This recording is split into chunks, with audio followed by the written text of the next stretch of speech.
What's up, guys? This is the Shield Skater. Welcome back to the Shit Podcast. So, I want to tell you that today's episode is gonna be epic because we have a very special guest. He is Andy Anderson, a very creative and definitely authentic skater from Canada. So, let's have some fun, guys, and let's meet him at the Shit Podcast. This is Andy Anderson. Hey guys, this is Andy Anderson. I'm here in Vancouver, Canada, and I'm on the Shit Podcast. If you want to hear some answers to some questions, you can find them here at the Shit Podcast. Let's go for it.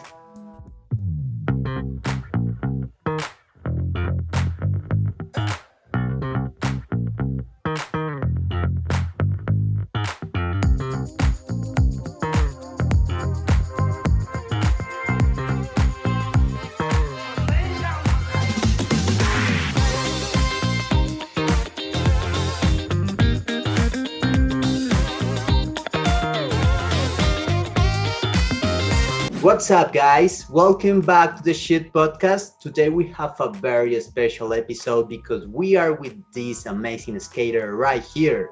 He's Andy Anderson. He's from Canada, and he's one of the most authentic skaters that we can find nowadays. What's up, Andy? How is it going for you? What's up, man? It's going good, just hanging out, chilling on the couch. Nah, just laying low. It's been rainy here the last few days in Vancouver. We had it's been a rainy winter this winter, so it's lots of just chilling on the couch this winter. So, what do you do to skate in winter? Oh my gosh, man! Lots of underground parking lots, a lot of flat ground. That's actually where I started skating freestyle. It's because all winter, all you had was underground parking lots. So. And don't you have problems with security guards? For example, in this country, we don't have that chance because of the guards, Yeah, no, it's you gotta have like 4 or 5 different undergrounds that you travel to between. Skate here for an hour, get kicked out, go to this one, or maybe there's one that at past 10:30 p.m. then all the guards are gone, so you have to break in and then you can skate in late at night. Or there's one spot in my hometown, it was a perfect parking garage, and you could skate there all day, every day, doesn't matter, for 2 or 3 years. And just last month they started kicking people out, man. Oh man, just the last month. Okay. And what about indoor skate parks? Do you have indoor skate parks right there in Vancouver? Really? No, there's no indoor skate parks in Vancouver. Oh my god. Yeah, it's insane. There's one in a West 49, but it's kind of iffy and you gotta pay some money to get in and stuff. But my friend Hippie Mike is making an indoor skate park out in a town called Hope. That's almost an hour away, and that's gonna be a sick park. Okay, maybe for 2021. Yeah. Okay, that's nice. So let's talk about you, man. When did you start to skate? How many years ago? Oh, I started to skate in 2000. Okay. Yeah, so I actually started on my 4th birthday because I got a board for my 4th birthday. So I know the exact day. I started April 13th, 2000. Oh, that's nice. 20 years on your skateboard. Yeah. How can you describe your style? Are you a street style skater? Are you a freestyle skater? Or you are just Andy Anderson and you are everything? Yeah, I just everything, man. It's kind of a trip. I feel like I like skating street a lot, but then it injures me, man. I get really injured skating street. So when I'm injured, I gotta skate freestyle because I can't skate street. Maybe I rolled my ankle, so I can't do my flip tricks the same way. You know when that happens? Yes. Roll your ankle doing a kickflip and you can't kickflip anymore. So then you just do a whole bunch of manual tricks and non-kickflip tricks and skate bowl and stuff. So I kind of use the different styles to facilitate my body. Depending on how well I'm feeling, I can skate something different, That's nice. And the best part of freestyle skating is that we can skate wherever we want, no? And Yeah, that's healthy. It's healthy for you. It's like that. yoga. Yeah. So, who are your favorite skaters? Because it is important to know who are your references to skate in the way you skate. Oh man, I have so many. Uh, Mark Gonzalez, A not top a. five. Oh, Sorry. top five. Okay, okay. Mark Gonzalez is up there, bro. Mark Gonzalez is huge inspiration. Just the way that he leads his life. You know, like I think about the Tony Hawk Christian Asoy battle. You know, Tony Hawk being the clean cut kid from the rich family, and Christian Asoy being like the hardcore cat from the gnarly family going to jail and stuff. And then I see Mark Gonzalez is like somewhere in between, like just some weird artsy dude that like has an art studio and stuff. So I kind of look up to Mark a lot in skateboarding and like in how he like lives his life. But as far as just skateboarding, I'd say, okay, Mark Gonzalez, Kevin Harris. I Yes. love Kevin Harris. Jimmy Wilkins. Jimmy Wolf. Jimmy Wilkins is like in. Yeah, Jimmy Wilkins. Holy crap! Can that guy ollie? I agree with you. Oh man, I want to say Clay Kreiner.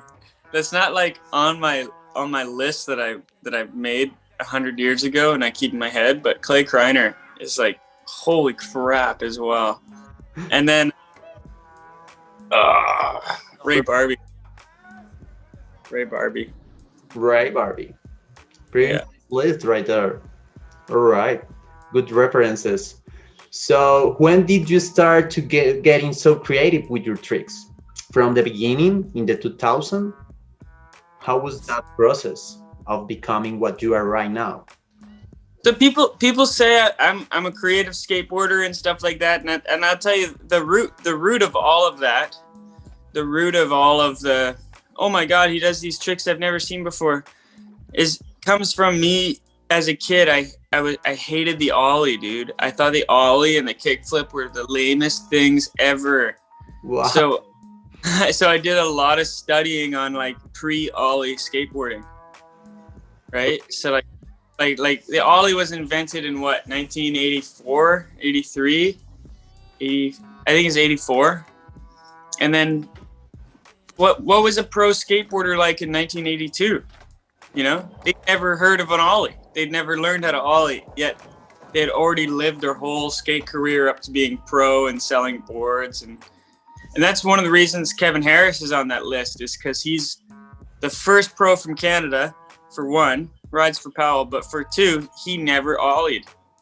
He never felt compelled to do an ollie because it wasn't part of his world and he didn't need to. And like, he was around when Rodney invented the ollie, and he would like have a conversation with Stacy Peralta and be like, okay, Stacy, like Rodney's got this crazy new trick. Like, you think it's gonna catch on? Should I learn it, man? Should I learn this trick, the ollie? He's like, no, Kevin, I think you should just stay with your style. Like, screw the ollie. It's just a phase. And I just love that, dude. I love that whole anti-ollie stuff. So that just brought me down so many rabbit holes. And then people see the tricks that I bring out avoiding an ollie, and they go, wow, I've never seen that before. But really, it's all from before the ollie. It's like it's all been done. Yes, you are like you are like mixing a style from nowadays and yeah, the 80s, the 90s. So it's a good mix right there.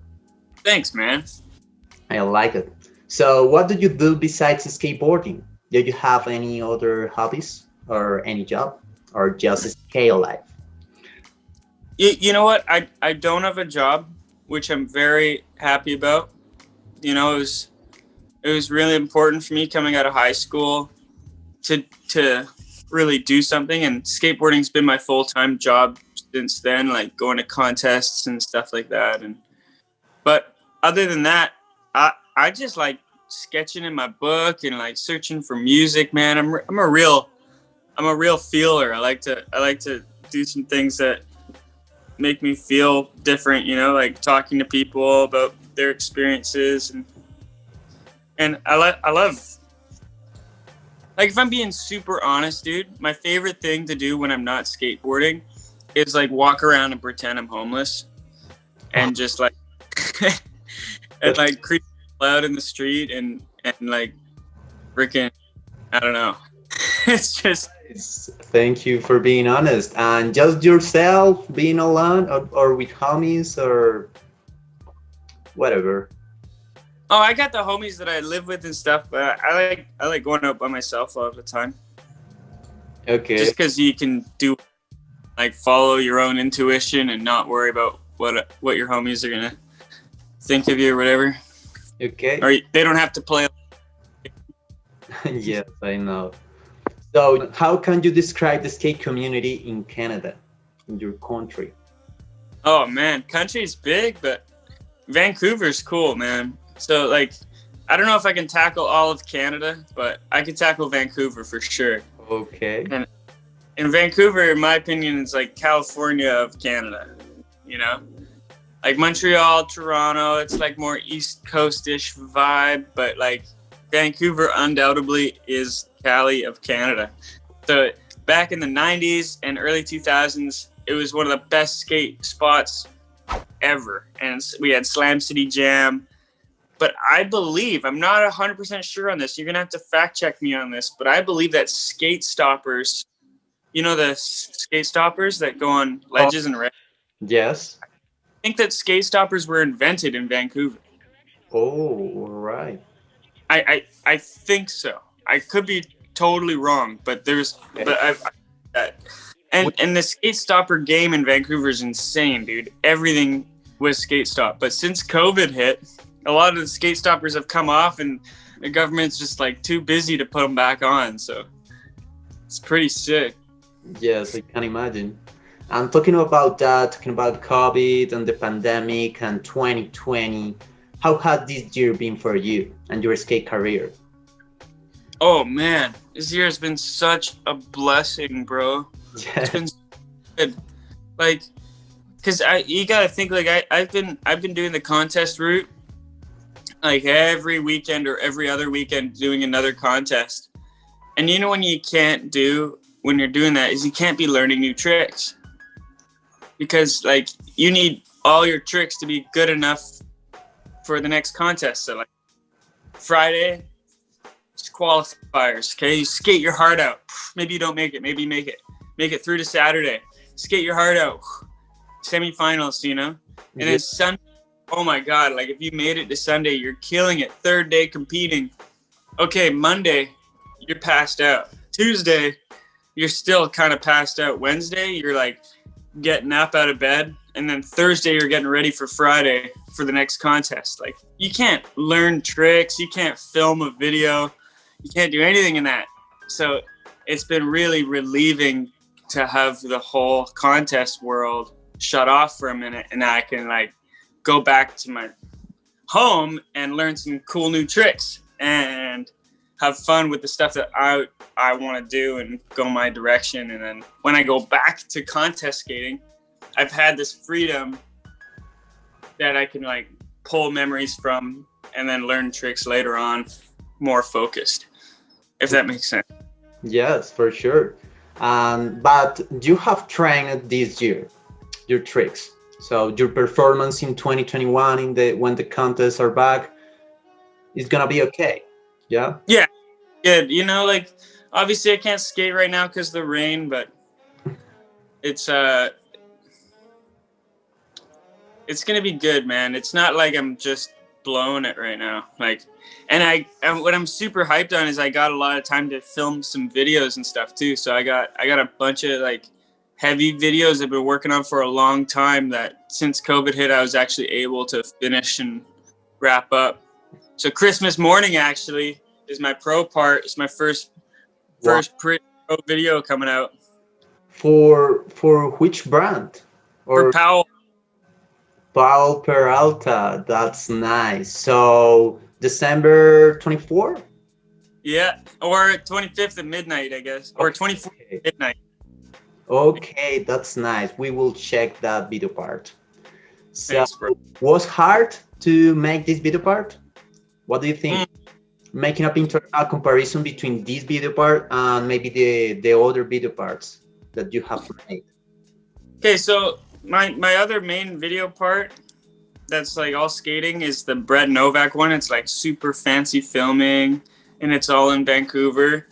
And I finish off with like this big S rail or whatever. That whole video was filmed in 2 weeks, dude. Like I had the filmer living at my ex-girlfriend's house, and he was sleeping on the floor. I was on the couch, and we'd like get up every morning and go film and skate every day for 2 weeks until he had to fly back home, you know? Okay. And that's the other video that I've come out with, was like filmed in 2 weeks. So this video has been being filmed over 3 years. 3 years.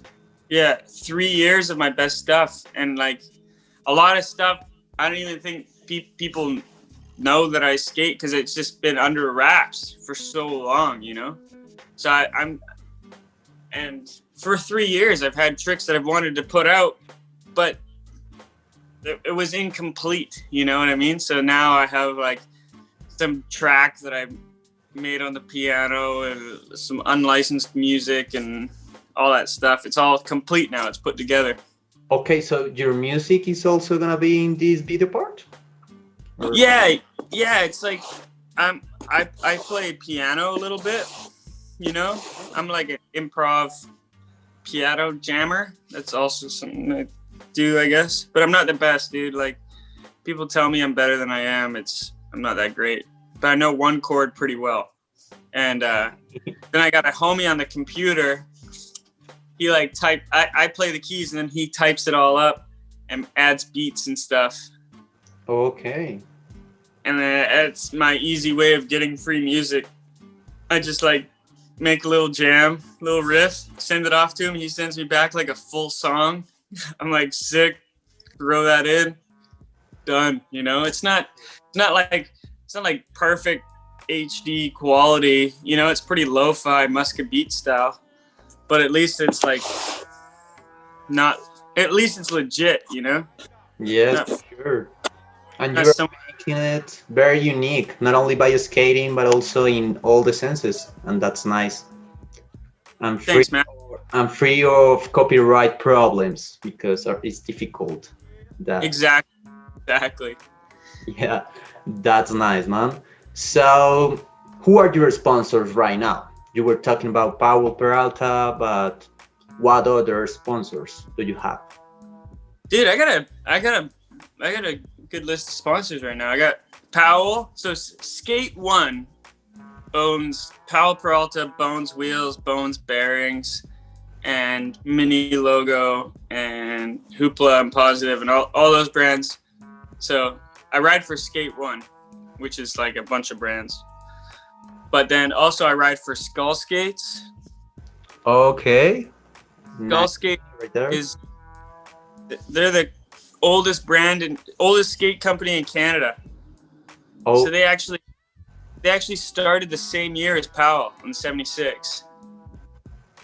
But they're still kicking it, and their shop is in Vancouver. So like freaking legit, like doesn't get any more hardcore than this in skateboarding in Canada. All right. And then for my own company, Mind Control. Mind Control. Okay. Yeah. I wonder of that brand, Mind Control, and the hydrants. I don't know what is that. Can you explain us a little bit about Mind Control? What is it about? Yeah. Mind Control has been my baby. So since high school, I used to write Mind Control everywhere with a paint marker in my high school, just like tag it up. That was my graffiti tag. And then when I wanted to start a business, it was the obvious choice of words, because I've already been so affiliated with it, you know. Mm-hmm. And I have an infatuation for certain things. What I call it is utilitarian art. So it's things that you need, and you need them so bad, but like no matter what, there's going to be some design put into it, like a mug, you know, like your mug. My mug. You need something to drink out of. Yeah. And you need the little thing on the back of the thing, you know, like the handle. Mm-hmm. But the shape of that handle is like the utilitarian art. You know what I mean? Like you need the handle, but why is it that shape? Why isn't it square? Why isn't it triangular? So that's the whole hydrant thing is like, okay, you need a water tube, you know, that brings water up. But like, why is it red and this one's blue and this one's yellow? Why does this one have dimples on it? It's all unnecessary. And we all need the same thing, but we all think of it differently. I just find it so fascinating how our minds work. And I see fire hydrants as robotic plant life, if that makes sense. Okay. Like they're all connected underground through these, and they have these hidden waterways, and they pop out of the ground. Because the fire hydrant is so much more below the ground than it is above the ground. You know what I mean? Like you see the thing here, but really it goes down and then it goes like 10 different directions all over the city, you know? Yes, that's true. And mushrooms work the same way in a forest, right? Mushrooms have mycelium webs that go underneath all the trees and connect all the trees to each other. So if one tree is dying, then it can take away the or it can help it get more nutrients. And if there was a fire over here, it can help bring more moisture into the ground. So I see fire hydrants as a total robotic replication of our plant life. So I like to appreciate them just like plants, you know, like people draw pictures of flowers and I draw pictures of fire hydrants. Yes, I know what you mean. A very nice cause right there. And did you skate them? Maybe not skating or yeah. Yeah. So many weird ways to skate a hydrant. I seen one dude like, you know, so here's the hydrant and then they have the little spouts. I seen one dude like stall on the spout and kickflip off. What? And just like crazy stuff, dude. Yeah, for sure. And are scary. Just skating in a hydrant, it's difficult. Yeah, super difficult, man. Especially like if you're downtown LA or something and you're skating a hydrant and you get cut on it, dude, you better get that cut disinfected. Like I know what you mean. It's difficult. All right. Talking about the sponsors, what do you think is the most important aspect of having a sponsor? I feel. And quickly before I answer that, I'm going to list off my other sponsors that I can think of. Excuse me for that. So. No, you're totally on it. But I just got on Skull Candy, you know, the headphones. Yeah. And then the recent one that I'm super hyped on is Swatch, dude. I got on Swatch, like they're like the 80s watch company. Nice, man. Switzerland, and I ride for Stance, socks, and all that stuff, and they give me free stuff. But I'll tell you what is, I'm a totally brand loyal person. in my opinion, that's how I view myself. You might view me differently, but like even with non-sponsored things, like with my pens, for example, right? Like I only carry a Space Pen right now. You know, I don't ride for Space Pen, but I like to figure out what I like and just rep it until it's freaking doesn't work for me anymore. You know? Okay. Like my notebooks, like I always carry on, right? Like my notebook is like traveler's notebook, blah blah blah. You know? Like I always rep the same stuff. So when it comes down to my sponsors, I don't just like get a sponsor, you know what I mean? Like I make sure it's somebody that I'm already always repping, like Etnies shoes, you know? Yeah. Like Etnies shoes is the best example. I ride for Etnies right now. And it's like, well, why Etnies, right? Why not DC? Why not Vans? Why not Converse? And it's like, did you know that Etnies made the first ever skate shoe? Like, I feel like a lot of people know that. Okay. Right? Like before Van, before like anybody, dude, Etnies made the first shoe that was a pro shoe for a skateboarder designed only for skateboarding, and it was a Natas Kappas shoe. Okay, that's a very nice fact right there. Right? The Natas, like Natas spin, bro. So I'm just so connected to Etnies because like they made the first skate shoe. It was a Natas shoe, and like it's just legit. You know, there's certain things behind these companies that like pull me to them rather than like necessarily how like I don't know. That's what attracts me to sponsorships is like, can I really get down with the product? Do I understand the motives of why they're trying to sell what they're selling and like where are they coming from? Like for Etnies, it's obvious, dude. They were the guys that were like, skateboarding needs its own kind of shoe, and they made it first. You know what I mean? Like, I got mad respect for that till the end. So you are very loyal. You are loyal with the brands and the causes that are supporting the skate community. You know? Yeah, people that are legit. You know, like Skull Skates is run by PD. PD is like a mentor of mine. Like I look up to him so much and his mentality. Powell Peralta is run by George Powell. Like, dude, George is such a G, man. Like he's such a cool guy. He's so down to earth and real. He's done so much for skating. Like, you know what I mean? It's not like I'm riding for some dude who doesn't know what he's doing. You know, like these guys know exactly what you mean. That's right, man. So what do you prefer, to make video parts or to skate in contests? Because I know that you are good at all. Dude, video parts all the way, bro. All the way. Contests are fun and all, but video parts is just like, that's your world, your brain. When you're doing a contest, you're playing in someone else's world. They set up the boundaries, they set up the rules, they say when the time starts, blah, blah, blah. You're filming, that's your world, your shit. It's so much more legit and personal. So for sure. Yes, that's true. And you are leaving a legacy as well with the video part that you're making. And that's beautiful about the video parts. Yeah, that we can be immortal, that can pass 100 years and people are gonna watch the video part. And that's you. That's your magic there, right there.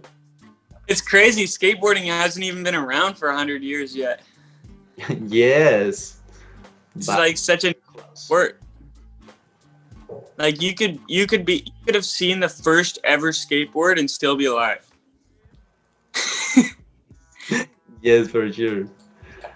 Okay, so what do you think? What would be your advice to deal with the fear when it comes to skating, when it comes to go for the trick? What works for you? Oh, dude. Okay, so I can go deep into this one, man. Because like there's two kinds of fear, man. There's real fear and then there's fake fear. You know, you got anxiety and you got stress. You know? That's true. Like stress is is what you're really working with, right? Like that's like real problem. I'm gonna jump down this 23 stair and like I hope I'm fine. Anxiety is like BS. So big thing is pain, right? Like how much pain are you feeling? Where are you feeling it? You're feeling pain in your muscles? You're a wussy, dude. Keep going. Like you you're feeling pain in your ligaments? Dude, you gotta stop immediately, dude. Like if you're feeling pain in your like knee ligament versus your knee muscle, like as if there's only one knee muscle or something, but you just gotta know your body and know when to give up. Cause like some people just don't know when to give up, dude, and they just keep going, and it's like, no, it's take a break, come back tomorrow, you get a first try. Yeah, the fear, man, the fear's insane. So you look at somebody like Nija, okay? I've seen Nija in Sao Paulo at the Street League, and in practice, bro, he'll be limping. Like he'll have like a totally messed up leg. Okay. And he like barely walk, then like do his trick, skating at half mast, totally blowing it in practice, but he still kills it, you know? blowing it for Nigel, killing it for anybody else. Yes. And then when it comes time, actual contest day, there's no limp. There's no sign of anything wrong with him. Even though like the day before you saw him like barely able to walk, he just puts on the mask and he feeds off of that fear, bro. The more fear he feels, the better he skates. The more is up against him, the better he's gonna do. And the more people that are watching and the more people that are hating, the better that dude is gonna do, man. And like, if you want to be a champion, you want to be world champion, you gotta use that fear to your advantage. It's not about blocking it out. It's about, because that fear has an insane energy, man, and you can harness that energy and put it back in, make other people scared because of it.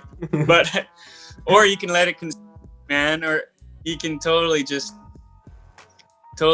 fail, because you know the biggest cause of injury is doubt. You know, you're skating and you try the trick but you don't actually think you can do it. That's when you get messed up, dude. So you gotta be confident. You gotta let the fear guide you. You know, I'm scared of this. Okay, do that. Like let the fear guide your decisions. Whatever you're scared of is probably what you should be doing, until it's like ridiculous. Like some people, man, they take that way too seriously and they have like a half broken leg and they keep going and they fully break their leg, and it's just like, dude, you need to chill out. So it depends who I'm talking to, what kind of advice I'd give. Yes, for sure. Thank you for those words. That was nice. How inspiring. And a similar question, how did you deal with the pressure when it comes to competition? You know, it's difficult, the anxiety, the stress, the crowd, everybody doing tricks. You know what, dude? When I was in the street league in London, that was probably like the most tense I was for a contest. Okay. Besides the Vans Park series, because the Vans Park series is like, there's like 400 people in the bowl at the same time. And it's like a whole different kind of stress and anxiety and fear. Because you're like, I want to do well, but I also don't want to die right now, colliding into Jake Wooten. You know what I mean? Like, I'm just freaking like run into Pedro head on and then not even be able to compete. Street league's a lot less like that. You kind of get your own space to do what you need to do. But okay. when street league in London, dude, I did really, really well in my runs. I didn't do very well in the secret in the single tricks. But in the run? But the run.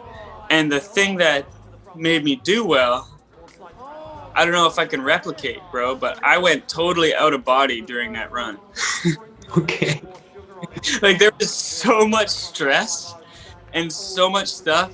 And my coach, Sean Hayes represent. Sure. Yeah, Sean Hayes, Red Dragon. He told me to, like, when I was skating, to really appreciate where I am. Like, appreciate the fact that I'm in London and I'm in a street league and I made it here. And, like, and that's what I did, dude. It was like they called my name. They gave me a thumbs up. You know, I don't know if you know about street league, but there's always a guy like this. And you're like, you want to go? You want to start your run? They already called your name, but he's like this. And then... Okay. And then you get one of those, and then you go, like, immediately, you know? Like, it's so, like, messed up. They got to get all the camera angles right. But I was totally out of body, dude. It was so stressful. There was so much pressure that my brain was like, wow, you're in London. This is cool. Like, look at all these people here. My body was just, like, skating, like, landing everything. Like I don't even know, man. So when you ask, how do I deal with the pressure and the focus? Like, it really pushes me into a space that I can't be in without it.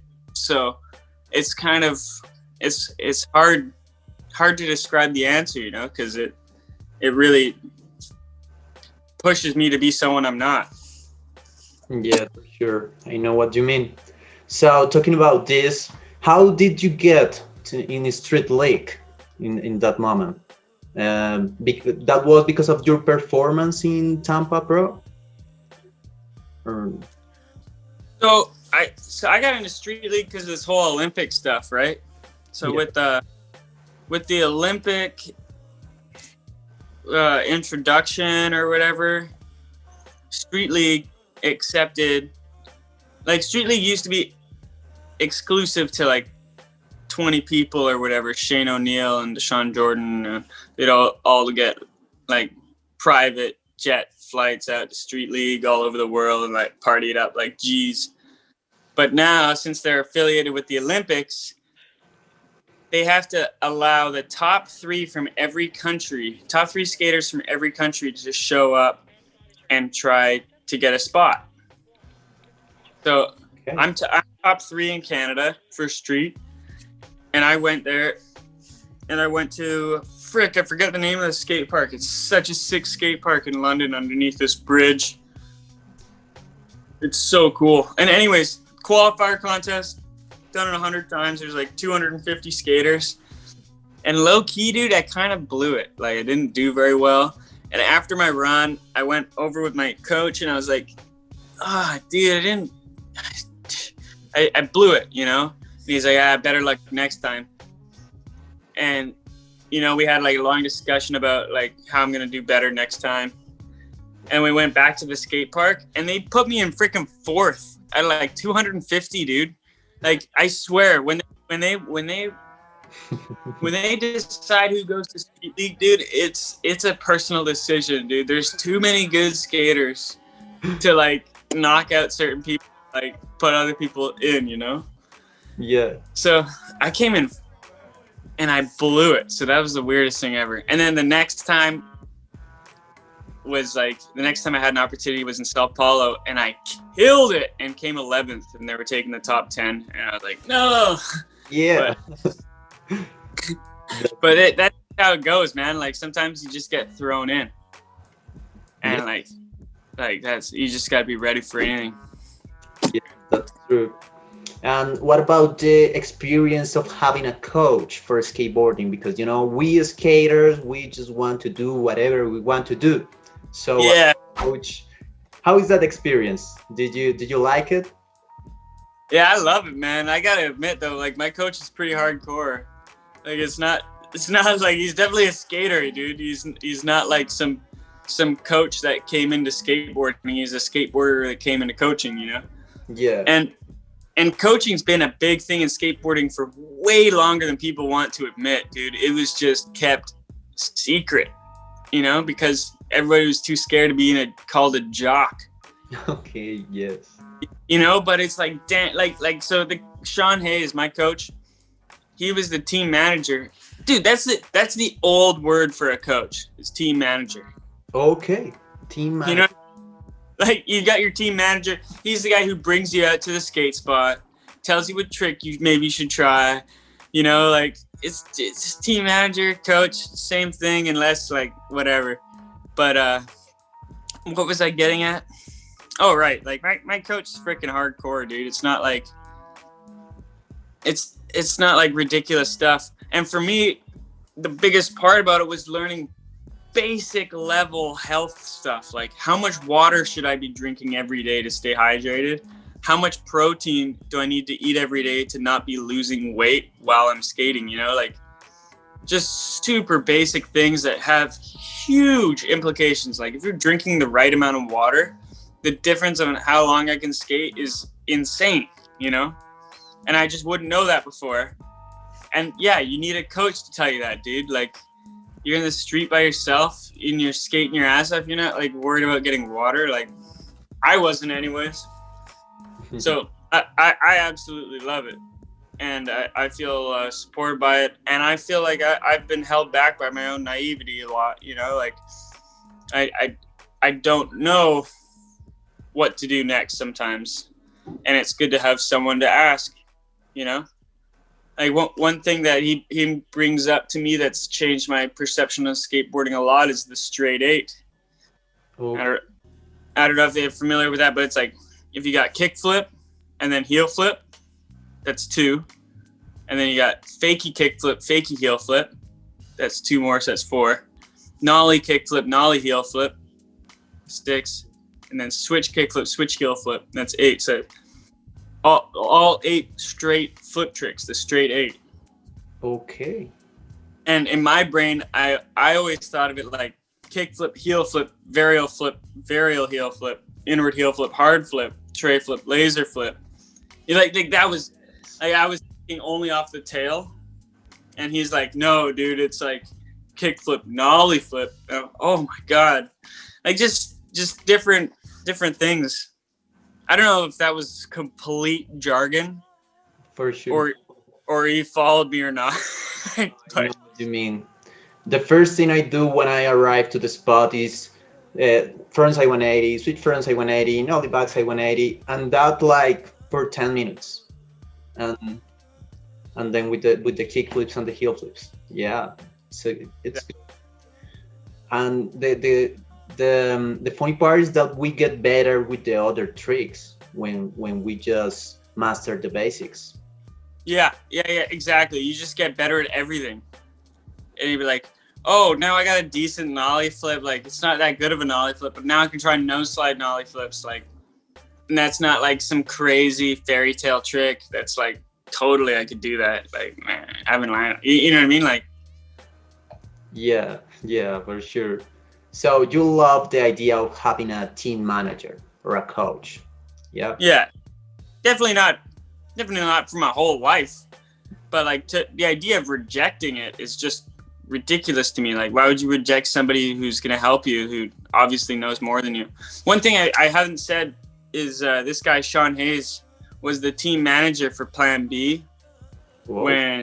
when Danny Wade jumped the Great Wall of China, you know, and he was actually a personal coach of Ryan Sheckler when Ryan Sheckler was doing Life of Ryan, the MTV TV show, and like all that stuff, dude. And like he's been coaching skateboarders forever, but this is the first time that it's called coaching. You know what I mean? Like, Yeah. so many skaters have such a weird taboo against that word, but it's like, bro, like, have you ever had an older person like tell you how to learn a trick? Like, have you ever watched a tutorial video? Like, and a lot of the coaching stuff isn't even tutorials. It's more of lifestyle of like how much sleep you should get, how much rest, like how often you should stretch, how you should stretch. Like, did you know that you shouldn't hold stretch positions for a long time before you skate? Is that true? So, wow, I am doing wrong my entire life. So, what is the correct way to do it? Yeah. They say when you stretch before you skate that you have to be doing dynamic stretches where you're constantly moving, Oh, like moving in and out of a position. oh, And then after you skate, after you're active, then you can do the long holds. But if you do like a long hold, let's say you're like stretching out your knee or something, or your shoulder, and you're like way out here, and then you go skate and you like throw your arm back and it's super loose and it like dislocates or something, it's because you're stretching it wrong, opposed to like, anyways, dude, like, just, I'm not a coach, so you should not be taking advice from me, because like I didn't spend any time mastering my perfection of coaching. I just skate. But like, the point is, there's stuff to learn that you might not think about. yeah, for sure. And what other kind of habits do you think are important to be better skaters? The water, resting, the food that we eat. What else can you say? Like, hey, you should try this. Goal setting. It's pretty abstract, but like, yeah, dude, if you got a trick like by the end of the month, I want to learn this and this, like, dude, that would carry you so far if you're not already doing that. Yeah. So you were saying that you are in the top 3 of your country. So you are going to be in the Olympics the next year? You know what? There's nothing for sure about that. So with the Olympics, they take the top 3 from every country into the qualification, but they only take the top 20 in the world to the Olympics. Oh, I didn't So know that. So there's a big chance there's not going to be any people from a lot of countries. You know, there's going to be a lot of representatives from a few countries. So if are 15 people from the United States are the best, maybe what? So thankfully, there's a maximum. Oh, okay. So, thankfully, dude. So there's a maximum of 3 per country that can make it in, except for Japan because they're hosting. They get 4. Okay. So, and then every continent has to be represented. So Africa's guaranteed 1 skater. Okay. Maybe you are going to make it to the Olympics. I know that you can. And talking about competitions and all the competitions in which you have been, which have been the most fun of this? Dude, I gotta say the most fun competition in the world is Mystic Cup. What? Why is that? In Prague, dude, it's the best. Okay. Because it's the last contest that I know of that's like an old school contest. Okay, that's nice. It's run like how a hometown contest would be run on the biggest scale, you know? Yeah. But you go to Street League, you know, there's like gates and security guards and like the fans can't get past this point and like all this stuff. And you go to Mystic Cup, dude, it's just everybody's partying and there's like there's live music, like Lords of the Underground were playing last year, and all the top skaters are there, as well as like all the homies. Anybody can enter, you know, like you could enter the contest as well if you wanted to. It's not like Street League where you have to like go through some rigorous process. Yeah. And it's just such a beautiful, beautiful city. Okay. So yeah, the vibes are different. Yeah, the vibes are legit at Mystic, and Dave Duncan's the announcer. Okay. So that's a win. And what has been the most harder one? Maybe a Street League or Tampa? What do you think?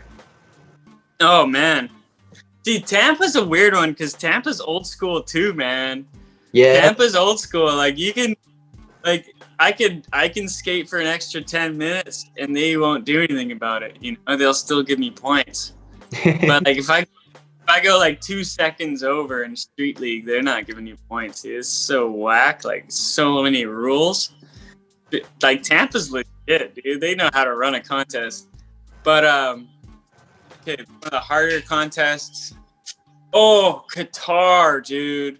Qatar? I went to Qatar in the Middle East. Yeah. Dude, it was 100 degrees Fahrenheit out there. Like, it was a hot yoga class outside. And, like, it was so hot, you could only skate for, like, 10 minutes at a time. And then you... And then you'd have to go into, like, a tent where there was air conditioning. Wow. And then Team Canada, we had like these ice vests that we would put on. So it was like a vest made of ice packs. Oh. Just to cool off, dude. Like that's after 10 minutes. Like, okay. See, 10 minutes skating and then 10 minutes in the ice vest and then 10 minutes skating. And that's your practice, dude. Like it was insane, dude. And then the craziest thing, man, the weirdest part was it's in forgive me, I'm such an idiot when it comes to knowledge, but I think some country, I'm not sure, Islam and they pray for whatever religion it was, they pray like 5 times a day. Okay. And when they pray, they like shut down all the businesses and they have huge megaphones throughout the whole city that like say the chants and the prayer. So like I'm fucking skating for my run, dude. Like I'm ready, dude. I'm stoked. I'm about to drop in. All the fear, all the everything is going through me, and I drop in. I do my first trick, and all the music shuts off, and prayer starts, dude. Like I'm skating through prayer for my freaking run, dude. Like I could hear my wheels on the ground It was ridiculous, dude. Like, I don't understand. Like, and the announcers are still going over the prayer, but there couldn't be any music. And like, how are they not stopping the contest right now? Like, I'm just supposed to keep my focus. Like, everything just stopped, and this dude's chanting over a megaphone. Like, anyways, that was probably the hardest. Okay. In the heat too, like, so weird. But the weather was difficult. Was one of the most difficult parts of this contest. Yeah, the weather and the fact of like just the complete unfamiliarity with this whole prayer thing, where they shut down the entire city 5 times a day. You know, like that was like, you know, like, okay, I'm gonna go eat now, and it's like, oh no, the grocery store's closed for the next 45 minutes. Like, okay, I wait till. Yeah, I just like not used to that being on my schedule. Everything's shutting down 5 times a day. Yes, I can imagine. But what about Tampa? What about if we can make a comparison between the vibes in Tampa and the vibes in Street League? Because, you know, in Tampa, everybody's hungry. All the skaters want to make it happen. So I don't know how is that? And, I think it's more like that now in Street League now. okay. But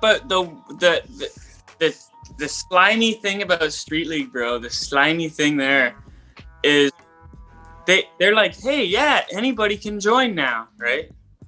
Yeah. Because you have to be top 3 in your country or whatever. So now there's a way more people that can join. But let's say you qualify on Thursday, and then quarterfinals are on Friday, and then semifinals are on Saturday, and then Sunday you're skating for the 4th day in a row, and you just did your best run ever on your first day. Somehow you pulled an even more insane run on your second day. The 3rd day you blew it, but they just put you through anyways. And the 4th day is the first day of Nija skating. You know what I mean? Nija's already qualified for this. So you're like 4 days deep of the hardest skating you've ever done, and now you're like fresh, and you're competing against that. Like that's like kind of slimy, but like how else are you gonna do it at the same time, you know? Because otherwise, it's just crazy, man. So but there's in those early qualifier contests, which don't get televised. It's like Tampa, dude. Everybody's so hungry, man. Everybody wants that piece of that cake so bad. Yeah, that's true. I can imagine that. Okay. But you don't see it because it's not the same level. It's not worth televising as much. For sure. Okay, Andy, the conversation is about to end. One last question, and that's it. No, what? I didn't get to ask you any questions. Okay, that's nice. So, you always skate with a helmet. Why is that? What can you say about it? It is because you had a bad experience in the past, or because you just want to prevent? Dude, it's so funny, man. Like, I've spent so many years trying to think of an answer for this question, and I can't think of one. Is the freaking answer? You know what I mean? Like, I just wear my helmet. Like, when I was a kid, people would tell me all the time, "Oh, dude, you need to take that off." I'm like, why? Well, you're not going to get sponsored.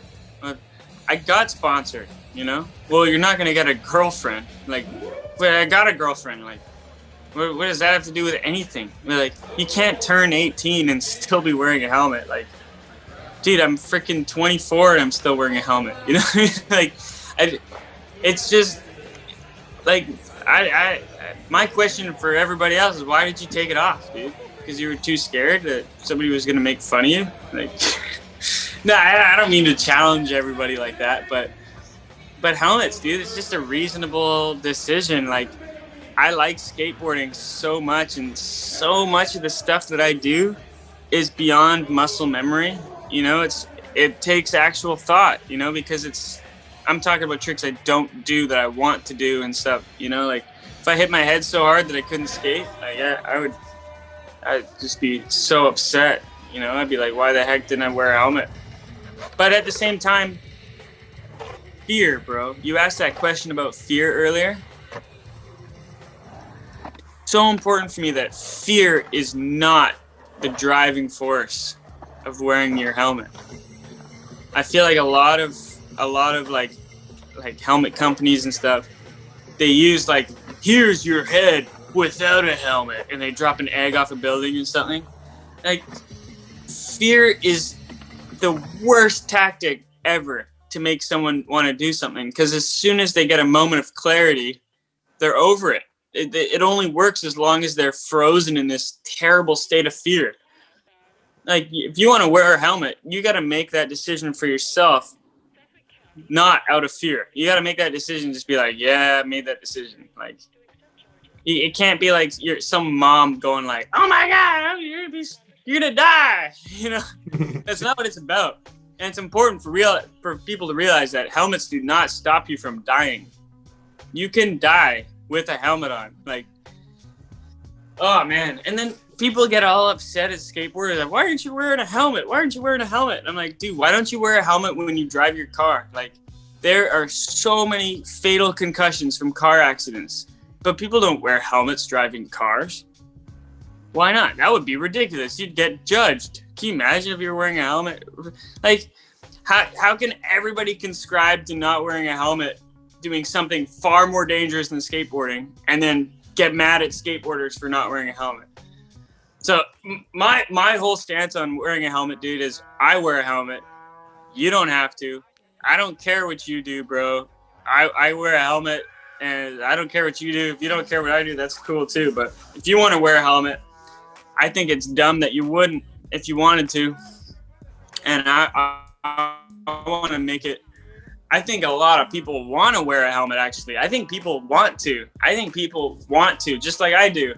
And they feel too scared or judged or something. And I'm here to be like, yo, if you want to, you should just do it. But if you don't want to, then take it off, dude, and tell your mom that you don't want to do it anymore, because your life is your life, and it's your body that you're risking. And when you some people want that risk. Like, for some people, risking their life is the very thing that's bringing them into the now. It's the very thing that's saving them from their own destructive thoughts, is the fact that they're risking their life, you know? And I'm not here to take that away from someone, you know, that's for you.